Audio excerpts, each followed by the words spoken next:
Assalamualaikum warahmatullahi wabarakatuh. Gimana kabarnya adik-adikku semuanya? Semoga kalian semua dalam keadaan sehat walafiat di dalam aktivitas kalian masing-masing ya.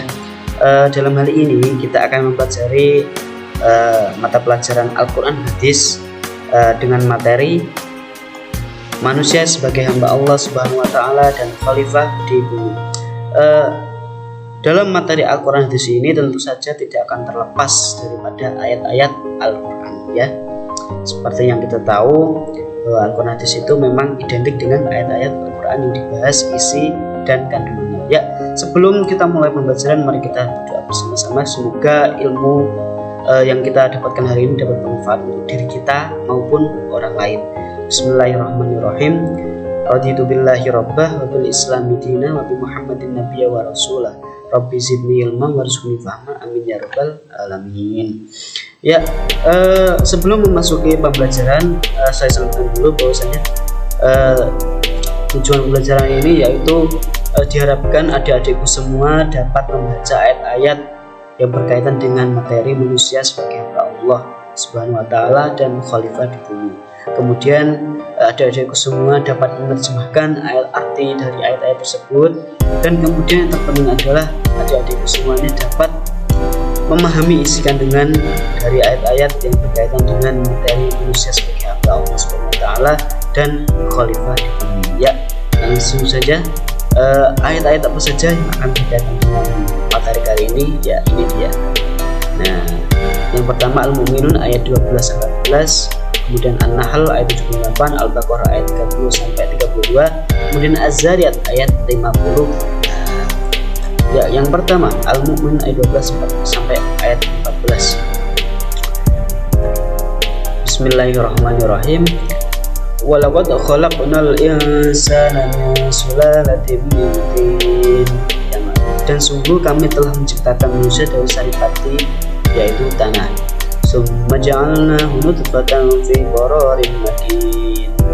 Kemudian kami menjadikannya air mani yang disimpan dalam tempat yang kokoh atau rahim. Summa khalaqna nutfatan 'alaqatan fa khalaqna al-'alaqata mudghatan fa khalaqna al-mudghata idhaman fa kasawna al-idhama lahma.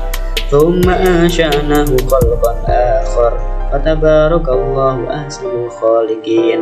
Kemudian air mani itu kami jadikan sesuatu yang melekat, lalu sesuatu yang melekat itu kami jadikan segumpal daging, dan segumpal daging itu kami jadikan tulang belulang, kemudian tulang belulang dibungkus dengan daging, kemudian kami menjadikannya makhluk berbentuk lain. Suci Allah pencipta yang baik. Nah, di sini penjelasan ayatnya apa, yaitu pada ayat 12 ini manusia diciptakan dari saripati tanah atau sulalatin min. Kemudian dari saripati tanah tersebut diubah menjadi nutfah atau air mani ya. Kemudian yang ke-14 ayat 14 itu proses perkembangan bayi dalam rahim. Di sini dalam ayat disebutkan bahwasanya bayi itu berasal dari tanah, kemudian nutfah yaitu mani, kemudian alaqah segumpal darah, mudghah segumpal daging, kemudian tulang berbungkus daging menjadi bayi. Dalam setiap rentetan ini ada kurun waktu kurang lebih itu 40 hari dalam setiap masanya ya, kurang lebih. Nah, dalam penciptaan berdasarkan Al-Quran ini ternyata ada kaitannya dengan teori biologi teman-teman semuanya, yaitu di sini di mana terjadi proses pembuahan, di mana sel sperma bertemu dengan sel telur, kemudian menjadi zigot, dan zigot ini yang di dalam rahim ini akan berkembang terus menjadi embrio dan menjadi janin. Nah, perkembangan ini juga kurang lebih sama, dan juga jika akan melahirkan itu kemungkinan besar itu 9 bulan, kurang lebih 9 bulan ya. Kemudian yang selanjutnya yaitu An-Nahl ayat 70. Bismillahirrahmanirrahim.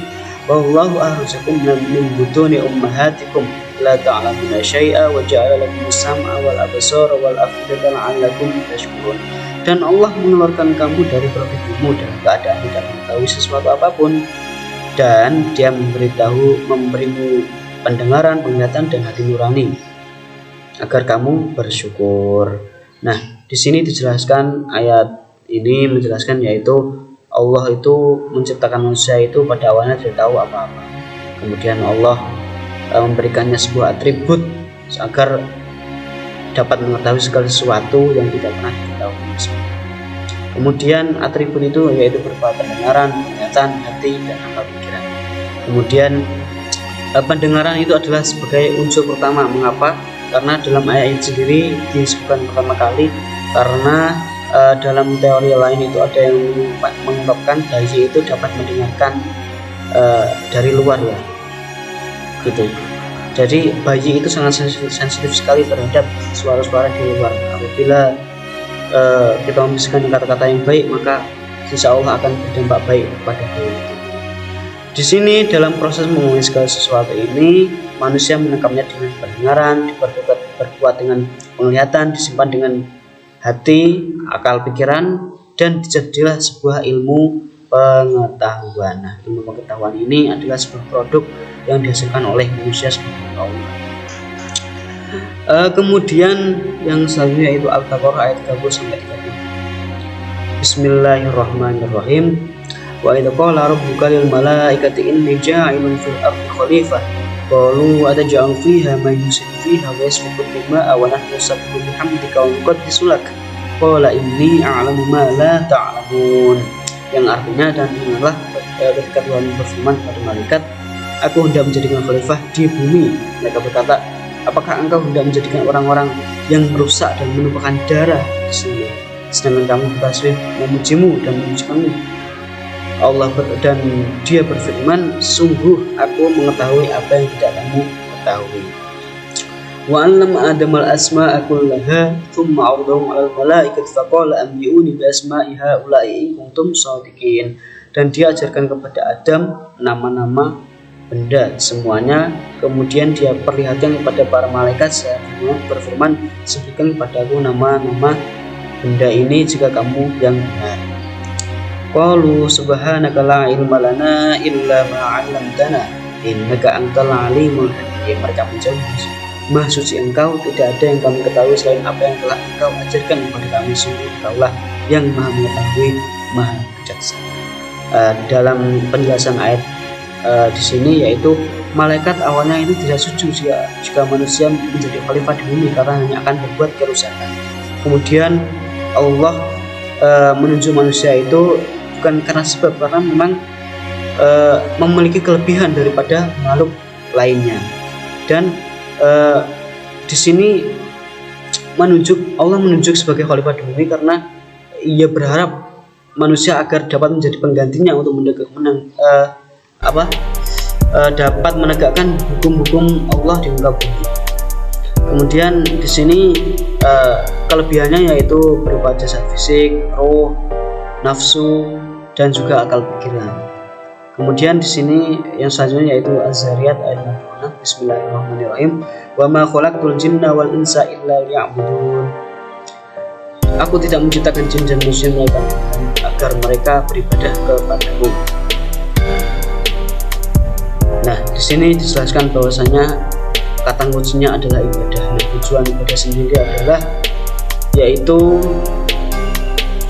agar kita dapat mendapatkan ridhonya ya. Kemudian beribadah itu kenapa? Yaitu dengan menyembah, mengabdi, tunduk dan patuh dengan segala sesuatu yang dikehendaki oleh Allah. Ya, itu adalah ibadah. Bahkan ada yang berkata bahwasanya ibadah itu bukan hanya suatu kewajiban, melainkan dalam pekerjaan pun bisa diniatkan ibadah karena Allah dengan mencari ridha Allah, seperti itu ya. Nah, di sini jenis-jenis ibadah ada ibadah madhoh dan juga ghairu madhoh. Ibadah madhoh yaitu ibadah yang sudah ditentukan oleh Allah ketentuannya, seperti sholat, zakat, puasa, dan haji. Kemudian ibadah ghairu madhoh ini yang belum ditentukan ketentuannya, seperti menyantuni fakir miskin, sedekah, serta bidang muamalah yang lainnya. Ya, kesimpulan hari ini yaitu pada ayat yang pertama, yaitu menjelaskan proses penciptaan manusia yang dari tanah menjadi air mani nutfah, kemudian segumpal darah alaqah, kemudian menjadi tulang belulang, bersumber daging, dan menjadi bayi. Kemudian yang selanjutnya An-Nahl ayat 78 ini membahas tentang Allah membekali manusia itu pendengaran, penglihatan, dan juga hati, akal pikiran gitu ya, untuk dapat mengetahui segala sesuatu. Kemudian dalam Al-Baqarah ini menjelaskan Allah yaitu menjadikan khalifah di bumi karena manusia memiliki kelebihan daripada makhluk yang lain ya. Kemudian dalam surat Az-Zariyat ini ibadah bukan hanya bukan hanya kewajiban tetapi kebutuhan, yang dimana itu adalah bentuk terima kasih kita kepada Allah agar kita senantiasa dapat mendapat ridhonya ya, seperti itu. Nah, untuk selanjutnya diharapkan untuk teman-teman semua dapat menghafalkan ayat-ayat berikut ya, ayat-ayat berikut beserta dengan artinya. Untuk minggu depan kita fokus untuk ini karena kita sebagai orang muslim juga setidaknya dapat membaca Al-Quran dengan baik, dan apabila kita menghafalnya juga akan mendapat pahala yang berlipat, dan juga apabila kita dapat mengamalkan isi dari surat tersebut maka kita akan dapat pahala yang berlipat ganda pula. Ya, itu saja, sekian dari saya, kurang lebihnya mohon maaf apabila terdapat kata-kata yang kurang berkenan, belepotan maupun yang lainnya, saya meminta maaf yang sebesar-besarnya. Billahi taufiq wal hidayah. Wassalamualaikum warahmatullahi wabarakatuh.